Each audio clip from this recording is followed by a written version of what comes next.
We meet in an hour of change and challenge, in a decade of hope and fear, in an age of both knowledge and ignorance.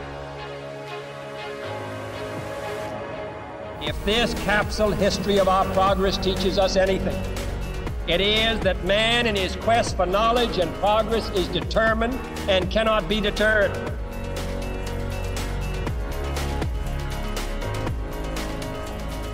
Because that goal will serve to organize and measure the best of our energies and skills. Because that challenge is one that we're willing to accept, one we are unwilling to postpone, and one we intend to win.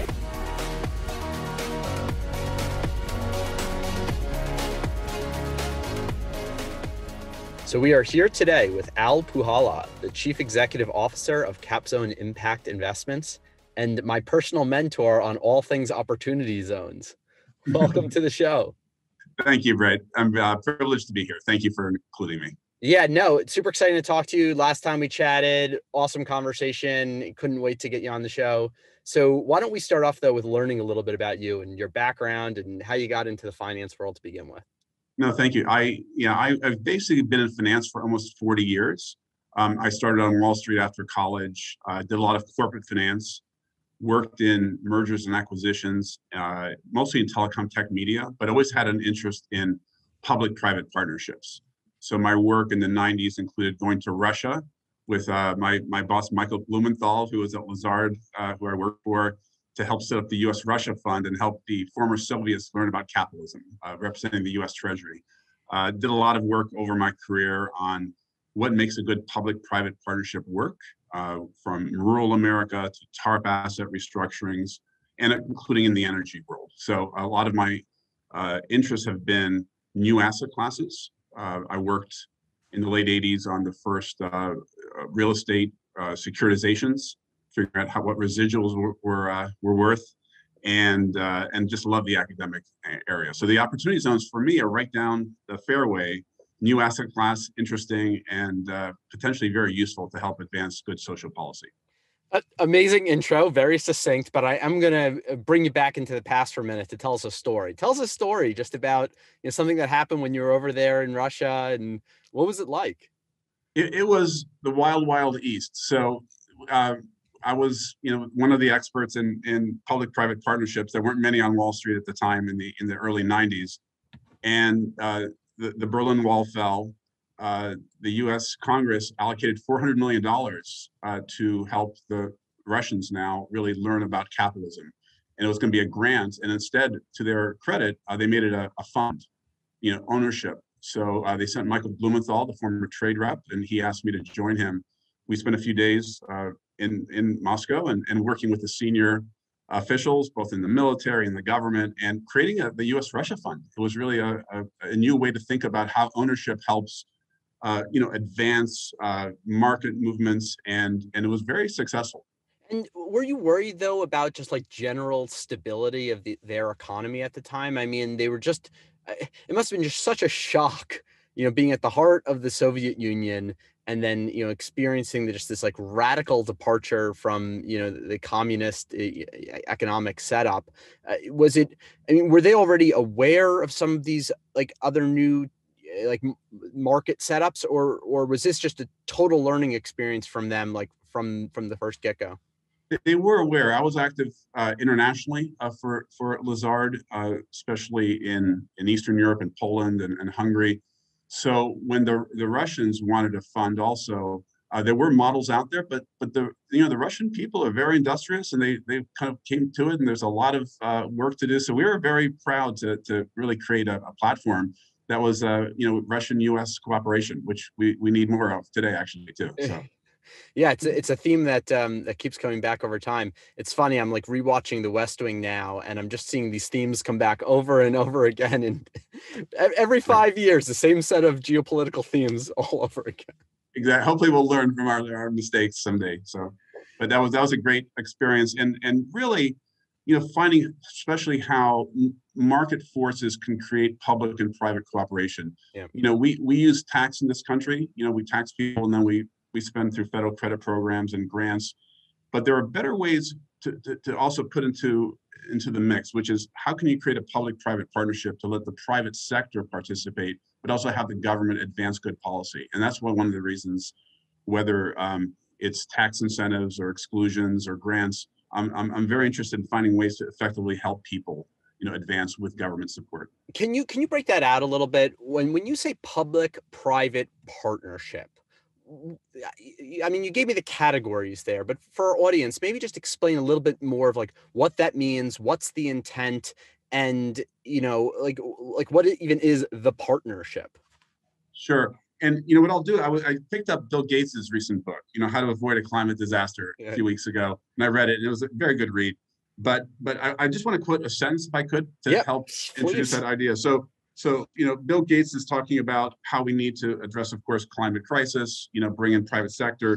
And basically he says, look, the timeframes for climate investment are long and the risks are high. So the public sector should be using its financial strength to lengthen the investment horizon, reflecting the fact that returns may not come for years. It'll be tricky to mix public and private money on such a large scale, but it's essential. We need our best minds in finance working on this problem. So the way you frame it is, look, we as a country have a lot of challenges. We overcome them, right? As Warren Buffett says, never bet against America. So I'm on that list. But we have these two lanes, right? The public lane and the private lane, different rules, different considerations, different obligations, and how do you bring those together to create 1 + 1 = more than 2? And that's really what a public-private partnership is. So when you think about how we use tax, we either tax people, right? Income tax, capital gains tax, and the government then says, here are the priorities for the country. Could be, as we read in the New York Times this week, the infrastructure bill that the administration is advancing, right? Important priority, or COVID relief. And the government then writes checks or gives grants or gives regulatory relief to say, these people should have this money to then, to respond. The other way we do it is to say, if it's for public purpose, you can take it off your taxable income. So if it's a muni bond to build a bridge that we really need to help the city come together, you private sector take the credit risk, you private sector put the money, but the investors, or in that case, the lenders, don't have to pay interest, tax on their interest. So that's another way. Those are the two ways we do it. And the third way now is, okay, yeah. So, but please go ahead. To paraphrase that. So by changing tax policy, that is like almost a type of government subsidy or government contribution to the private sector, and that is the partnership in that specific strategy. Correct. I always say that's the 3-letter word. It all starts with tax. And actually, if you read, I forgot the name of the book, but there is a book that basically said tax policy predated money in Europe. The feudal lords would pick up, sheep and bushels of corn, and then they didn't want to pick that up, so they picked up money. But basically, tax policy is really driving what as a country we want to do. Our country was based on tax policy, right? And can I ask a question? This might sound really dumb, but why is it done through tax relief and not through just giving someone like that same dollar value, just like straight up?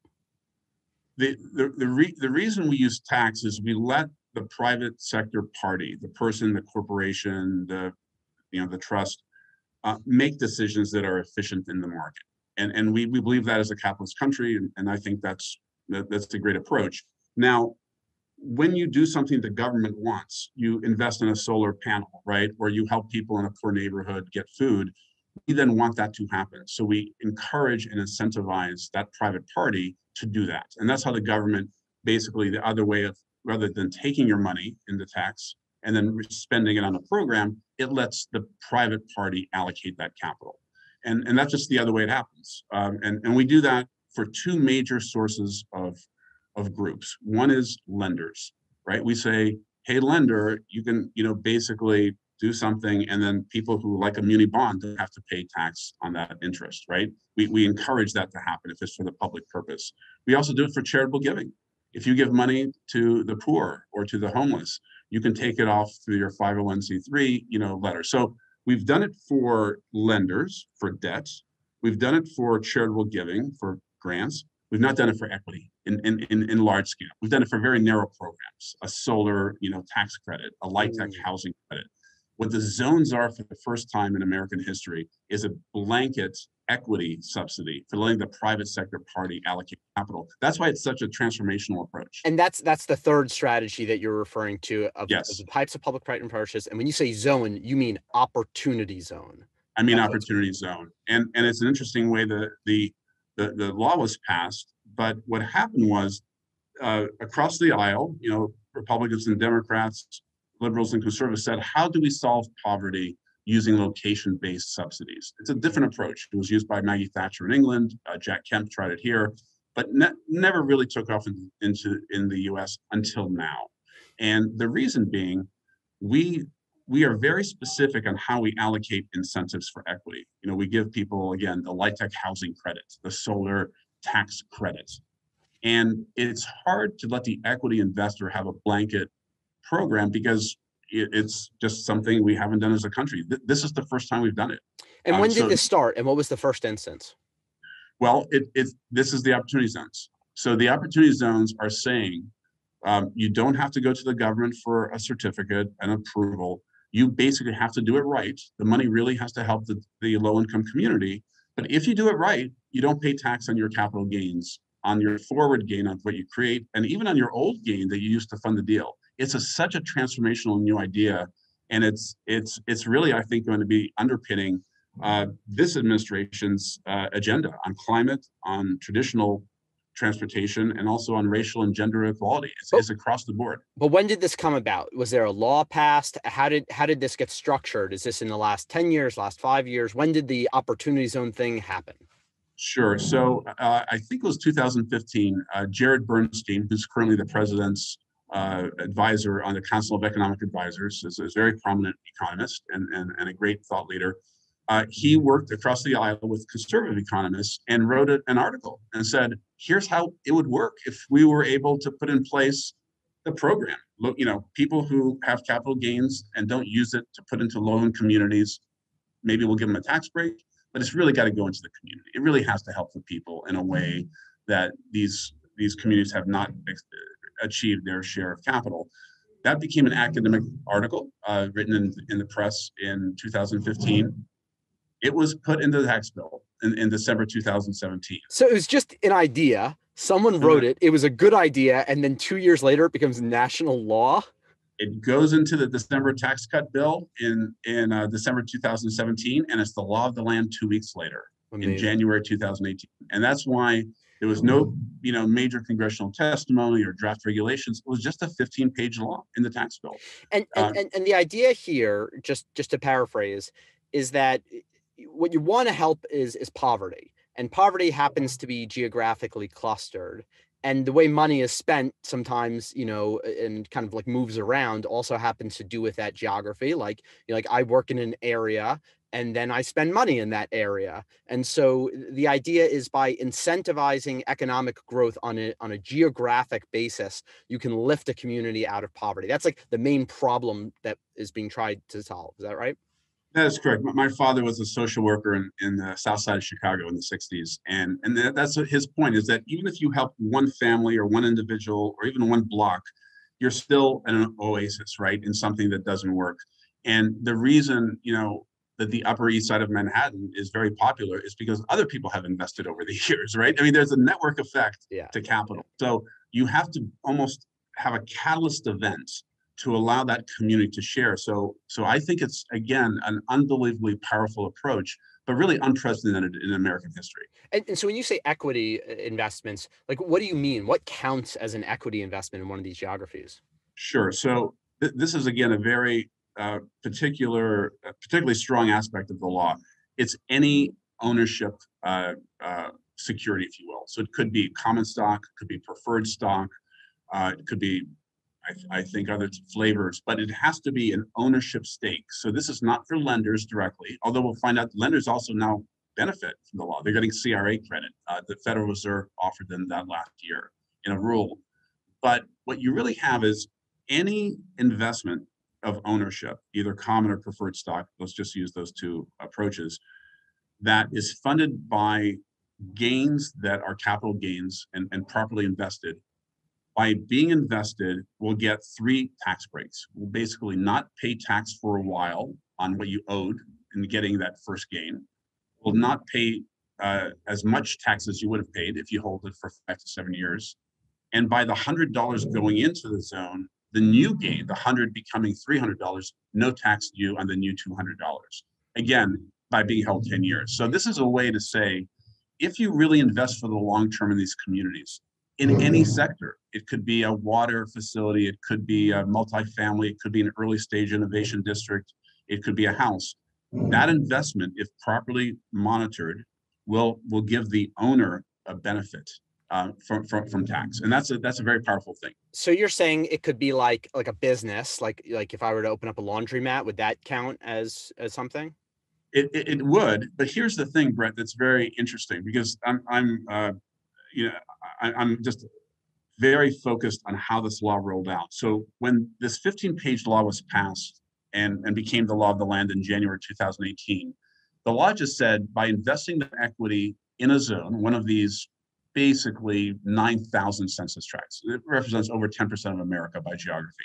Wow. Any investment gets the tax break. So this covers about 35 million people. It's a Wait, major. Take 2 steps back. Say that one more time, just how broad this is, how many locations and how big an area. Say it one more time. Every governor and the 5 territories like Puerto Rico and Guam picked the low-income communities they thought really deserved this break. So every governor decided on their recommendation to the Treasury what should count. And therefore, this footprint is unique to governors deciding who should get the tax break by geography. So that was number one. That was part of the law. Number two, any investment now into that geography gets the tax break. But, well, how do I prove I'm in the zone? So for 2 years during the draft regulations through 2018, through 2019, the IRS, to their credit, I think did a phenomenal job. And they had conferences, and they listened to different experts. And they basically gave draft regulations to say, real estate really works because we can see the real estate, the assets in the zone, and the user, the beneficiary of the capital, the tenant, is in the zone. So we're good. We're good because we know that money's really going to the zone. So kind of incorrectly, that's too powerful a word, but basically the market believed this was a real estate program because it kind of was. That's the only guidance the IRS was giving. In large part, because they didn't really have yet a sense, well, what makes an operating business in the zone? Can you have one worker there, incorporate in the zone, have your other 100 workers in Switzerland? Probably not, right? So there's a lot in between. So what happened really over that 2 years, the IRS, part of the Treasury, was working out how do sectors outside of real estate prove they're in the zone? What are the safe harbors? What are the ways you really pay people or do leases? So what happened in January 2020, just a year ago, the final rules, 544 pages of tax regulations, gave you all the guidance. It worked. It was a phenomenal set. I read them over holidays. I said, oh my gosh, this now works for solar, for data centers, for operating companies, for laundromats. But then the pandemic hit in the first quarter. So until really just now, people are finally saying, wow, this powerful approach allows me to basically benefit from the tax break, but also really get the money in the zone, really help those communities. So this is just so fresh, so new. I mean, just the fact that what are we about to just see, like a flood of investment into these regions now that people are finally like aware of this and the final rules are set out? Yes and no. So the yes part is there's already $15 billion in funds. It's a very technical approach, but think of the zone regime as 3 rows. The top row is the investor, and that investor, he or she has to do certain things to get the right kind of gain in the right kind of time into a fund. Your fund, someone else's fund, multi-investor fund, single investor fund, doesn't matter, but a fund, and we can talk about how that works. Once you put your $100 in, you're good.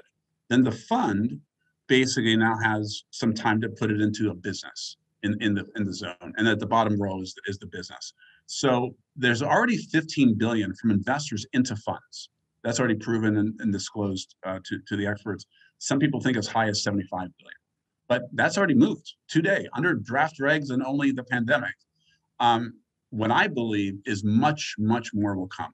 tens, if not hundreds of billions of dollars of equity that then drives, capital stacks that have debt and grants that amplify it. So right now, I think already a lot of money's moved, but I think it can be transformational in that it can support now any type of investment. If you're having a data center and you want to have it off balance sheet finance, you can now do it through zone equity. Yeah, like why wouldn't everyone just take advantage of this? If you let's say that you're part of let's say, I don't know, you're any given manufacturing facility and, maybe your buildings, you've been around for 40 years, so it's kind of run down anyway, and you're going to do some new investments in it, and you see an opportunity zone, 20 miles away. Why not just build it there? And hell, why not team up with a bunch of other manufacturing companies who are thinking the same thing and build like a whole industrial park there? And then you'll get all the benefits of, collaboration with other industry and the tax benefits. It's exactly right, Brett. And that's why I think you're going to be seeing over the next few months and even definitely the next few years, a lot of that. Secretary Buttigieg, his first press release, I think, on announcing $889 million of DOT grants, this was last month, said, if you're in a zone, you get priority. And wow. Governor Lamont in Connecticut, just a few weeks ago, was signing a law for data centers. If you come to Connecticut with a data center, you get an accommodation on size if you're in a zone. So already you have, sitting, administration secretaries, governors, and I'm just giving you two examples. But to your point, Senator Tim Scott should get a lot of credit for this. He was one of the sponsors with Senator Cory Booker of the law 4 years ago. He created an agricultural innovation center in South Carolina. It was announced for $300 million, and exactly that. It's a campus for sustainable agriculture, for distribution, and again, it's going to be a model for how a very low-income community, a rural area of South Carolina, has now attracted over $300 million to do exactly what you just said. Amazing. I mean, it's just a great model. I mean, I love the idea of like these innovation clusters. I mean, I spent most of my career in Silicon Valley, and I saw just, the network effects of just being around other people in the technology space and the sharing of ideas and different companies partnering and working together and just how well that works. I can see this, each, opportunity zone being like a mini cluster of innovation for whatever the surrounding industry is. It is, but here's the no. Remember I said it was yes and no. So here's the no. Here's the reason it wouldn't become as large as an asset class as it could. It doesn't fit into an asset management box.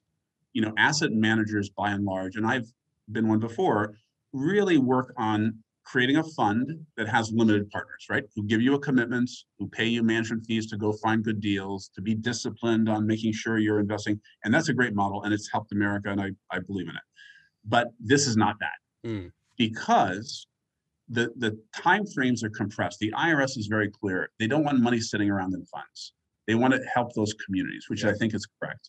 So once you have a gain, you only have 180 days to put it in a fund. And the fund only has 6 months to put into a deal. So you already have to start finding the deals. You're almost matching good deals. And then you have to run it for 10 years. And you have to build new things. You can't just buy something. You have to either build something new or improve something. So it doesn't really fit into the normal PE model. To me, that just sounds like, it sounds like the rules are set up for what we want to put that capital work, but it just seems like there's a market inefficiency in terms of finding deals. And that to me sounds like an opportunity. It does. And I would take your finding deals and I would amplify it to making deals. What happens is, for the investor, the corporate investor, the family office, the corporation, they're all fine to use this rule. The individual is the business has to be and stay compliant for a decade, 10 years. It's a long-term investment. Yeah. Who's going to do that? Who's going to sign up for that? Say, yes, I'm in a zone. Yes, I'll comply. So we find you have to go make your deals happen. You have to work with the community. What's going to be welcomed here? We don't want to go and gentrify communities and have something that, even if it's a good investment, it doesn't help those citizens. So there's a lot of work, and that's why I think we at CapZone do this and others do it, is to work with the communities and say, what should be built here? What's the missing piece? Is it a clinic? We financed a U.S. Veterans Affairs clinic in Minnesota last year, and we're very proud. It was in the administration's best practices report for the White House report last year. But it said, veterans need healthcare, especially during the pandemic. The other clinic had just been torn down. We raced to help build that as a zone deal, and now it's helping the veterans in Albert Lea, Minnesota, get access to healthcare. So this law can be used to really help areas that really haven't receive their fair share or need something as the catalyst anchor institution. Could be a university building an innovation center, could be a data center, but we're really working with anchor institutions that if you're a large utility, you may want to put your next facility in a zone, and therefore you create that campus around you for contractors. I see. And now I see why you mentioned data centers, because essentially, due to the long-term nature, this works well for infrastructure, because infrastructure is a long-term asset. And then not every infrastructure you can just put everywhere, because a lot of infrastructure is very site specific. But data centers are one of those ones where as long as you can get power to it, you can pretty much, put it anywhere, right? We believe that's exactly true, Brett. And the reason data centers are so interesting is that, number one, we need a lot of them, right? I mean, the whole move to telehealth, teleeducation, work at home is all going to need computing power, 5G. So the data centers for the next decade are the major growth driver in our economy. We call it digital infrastructure because 5G and other supporting infrastructure is there. But around that data center, which may not be a huge job creator, but some jobs, needs a lot of supporting infrastructure, right? It needs the clean power. It needs the water for cooling. It may need residential housing for the workers to be closer. So yes, there's a whole ecosystem we can build. And then why not put the innovation district there? Close to the engineers and the scientists, close to computing power. So you're starting to get these network effects, and we believe by the balkanization of our markets to be very narrow by sector or geography, this is bringing things together. I was reading Einstein's biography recently, and the whole move to the unified field theory, where electromagnetism, and gravity someday, will be a single field. Well, this is bringing together all finance. It's bringing project finance and corporate finance and muni finance and asset finance back together. So that would be the analogy to your world of physics. Yeah, wow. Tell me more about some of the types of projects that you think would be appropriate here. So we talked about data center, we talked about clinics. Are there other ones that people can kind of keep in the back of their head as they're going off and looking for opportunities? I think renewable energy is just perfect for this. I think zones should and will, in my expectation, be part of the climate response this administration has. Solar, wind, storage, geothermal, they all work well, right? Those are all geographic facilities that then help that community or the general environment, kind of address climate change. The reason it wasn't part of the first effort of the law like real estate was, it was unclear whether the user of the facility, even though the facility's in the zone, would be enough to get the tax break. What if the solar panels are in the zone, but the off-taker is out of zone? And therefore, the money didn't really target renewable energy because of that issue, and others too.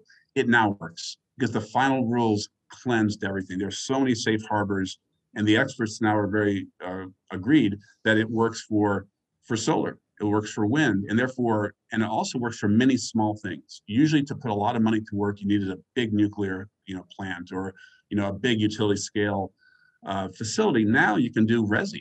You can do community solar, you can do C&I, commercial industrial, because the same tax regime is repeated 9,000 times. So I can do now 100 $1 million deals, all with the same documents, versus a $100 million deal. So it lets a lot of communities share. So I think that clean energy, renewable energy, this is a tool that those industries should be looking for. Now we can talk about some of the considerations and some of the challenges, frankly, to make it work. But that's kind of technical. I don't know if you'd like to go into that. Yeah, I want to go as deep as you're willing to go. Yeah, what are some of the challenges? Well, I worked a lot on clean energy, renewable energy efforts over the last 10 years at the state green bank level, with the DOE in Washington, and the way we've subsidized and properly subsidized the sector is either through direct loans, like the DOE, through the Loan Program Office, which I think is the best office in the federal government in terms of monitoring credit, and is just clearly the best in my experience. But we either do it through direct grants and loans or through tax equity. It's a specific type of incentive, and it basically brings tax breaks to those investors. And there's somewhat of a cumbersome process to set up the documents and the approach to make sure that other investors, not the sponsor, are getting the tax breaks. And that's how we basically tax equities at a very large multi-billion-dollar sector, where if you're an investor, you can do solar, get the tax breaks, and help that happen. What happens now with opportunity zones is you can just write your own check. If it's in a zone, you don't need to go through a specific program like tax equity. So this is a way to basically amplify now what the government properly did under the prior regime. The only laws they had was tax equity with the incentive, and now you can layer in opportunity zone equity. And we've been working on that with our advisors on how to make that cap stack all come together. So it's very exciting that the financial plumbing is in place now to allow a very, very large rollout of another subsidy to help renewable energy roll out very quickly, because it's all about timing. We don't have a lot of time to build this infrastructure. Yeah. Now, tell me, how can these tax benefits as part of the opportunity zones, how can these be like rolled up into an instrument of some sort? Like, let's say that I'm a company with a big tax bill, but like the guy who's building the energy projects doesn't have a big tax bill. Is there a way that those two can get together to get the capital from the big company into the project so they can benefit from it, and then the developer can benefit from the cash moving into it?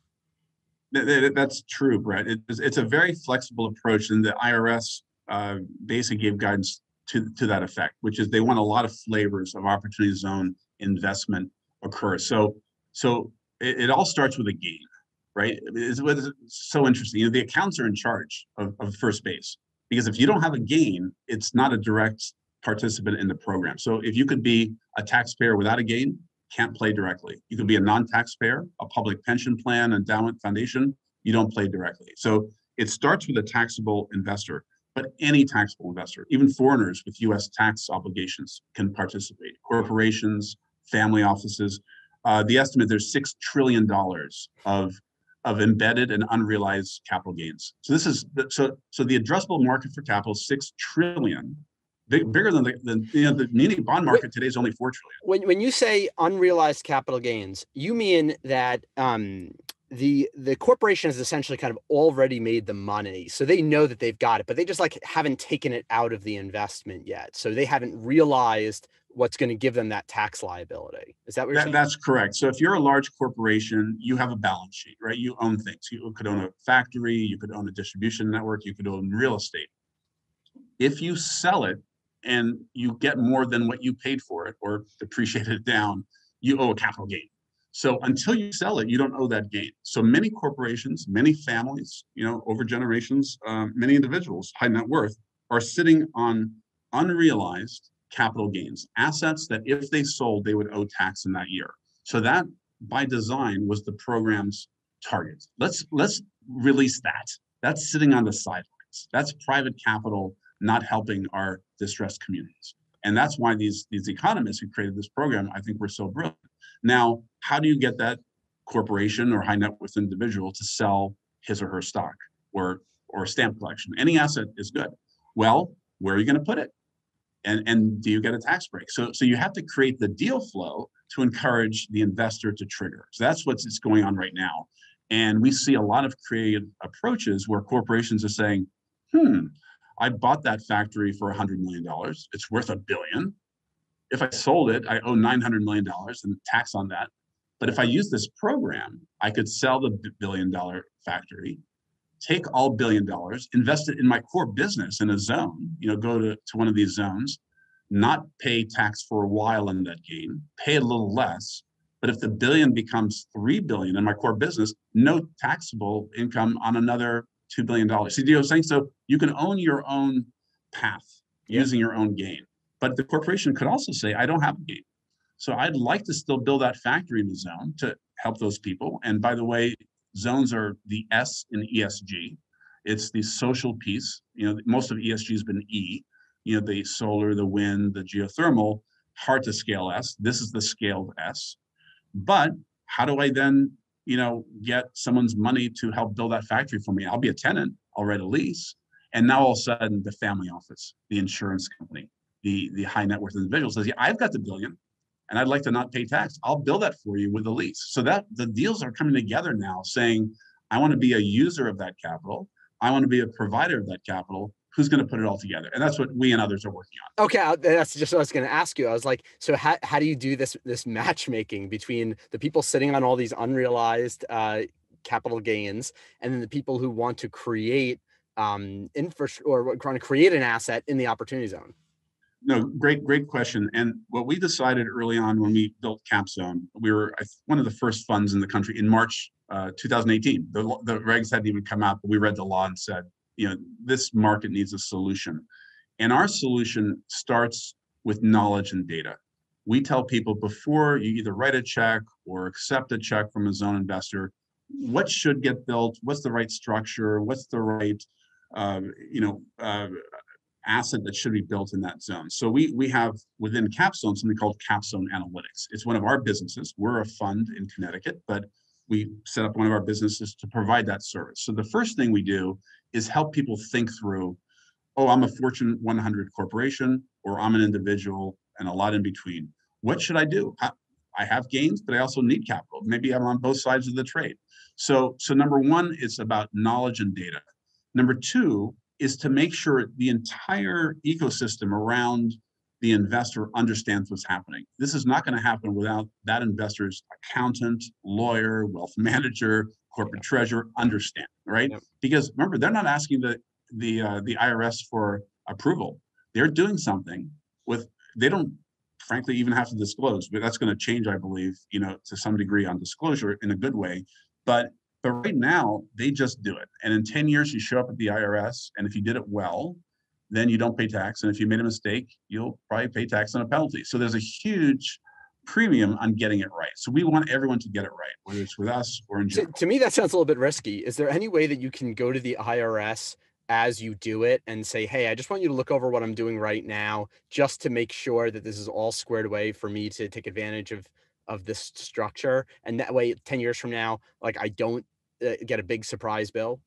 That is a very valid consideration. And again, I want to hats off to the IRS. Over the last 3 years, they've spent so much time and effort giving guidance at conferences. There's very senior officials who are speakers on panels. The 544 pages, I would encourage everyone to read, of tax regs. I'm joking, but there are about 25 examples. If you do this, you're good, and very clear, and permutations. I have never seen such great guidance. And number three, you're right. A company could ask for a letter from the IRS. They could ask for a letter from their lawyers or accountants. The entire system is starting now to digest how to get this done.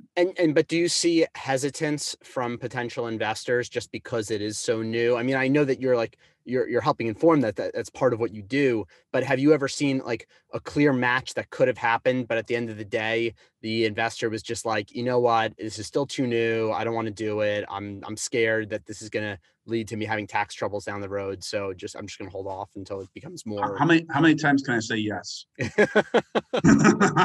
No, and look, I've been a financial investment banker, fund manager for 40 years. Yes, I mean, this is new stuff. This is unprecedented in American history, this approach. Because I was invited to Governor Hickenlooper, now Senator Hickenlooper's the first zone conference in the country in July of 2018 in Denver. He opened it up, and I was able to attend. A few hundred people came, and it was public, so I'll kind of paraphrase what he said at the end. He said, look, you spent the day here, investors and developers and public officials. This is a new approach. I've never seen this before. We picked our zones in Colorado. We're very proud of them. We want you to invest in them, but you don't need me. You can just do it. I may not even know you're doing it, and you're going to get a tax break. So I want to be your partner. I want to help you do this, but this is different. The public sector normally gives the credit or gives the approval and you still have to pass all the zoning and other stuff, but you don't have to really incorporate the zone approach with either the public sector shareholders, stakeholders, or others. We do. We think that's a good partnership to have. But you're right. This has a lot of kind of first impression. So all that being said, the counterforce to that, and this is human nature. Humans and corporations don't like to pay tax. They don't have to. So what you're seeing is, although the system's not ready for this, people who owe tax are. Yeah. So with education, with more models coming out, and we're seeing, I think you'll be pleasantly surprised this year if we have this discussion later in the year. There is some very interesting stuff coming.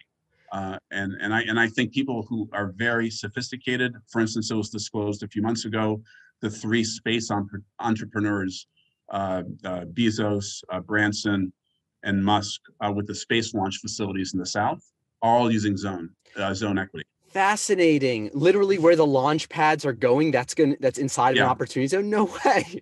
Yeah, it was disclosed in an SEC filing, I understand, in an article I can send you. But that's what's going on. You know, the money is moving to these zones, and we want them to really help those communities.